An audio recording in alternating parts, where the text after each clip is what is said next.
যখন কোন বান্দা সূরা ফাতিহার একটা করে আয়াত বলে আলহামদুলিল্লাহি রাব্বিল আলামিন, সঙ্গে সঙ্গে আল্লাহ জবাব দিয়ে বলেন হামিদানি আবদি, বান্দা তুই আমার প্রশংসা করলি। আর রহমানির রহিম যখন বলে আল্লাহ বলেন আসনা আলাইয়া আবদি। মালিক ইয়াউমিদ্দিন যখন বলে আল্লাহ বলেন মাজ্জাদানি আবদি। এরপরে যখন বলে ইয়াকা না'বুদু ওয়া ইয়াকা নাস্তাঈন পর্যন্ত যখন বলে আল্লাহ বলেন বান্দারে তুই আমার কাছে কি চাস, প্রাণ খুলে চারে বান্দা।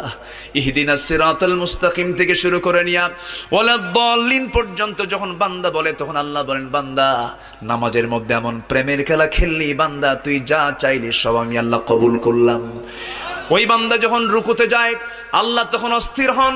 ওই বান্দা যখন সিজদায় যাওয়ার জন্য প্রস্তুতি নাই, সমস্ত ফেরেশতাকে ডাক দিয়ে বলেন ও ফেরেশতারা, এই বান্দাগুলো আমাকে দেখলো না, রাসূলকে দেখলো না, কোরআনকে দেখে হাদিসকে বিশ্বাস করে আমাকে খুশি করার জন্য তার সবচেয়ে সম্মানজনক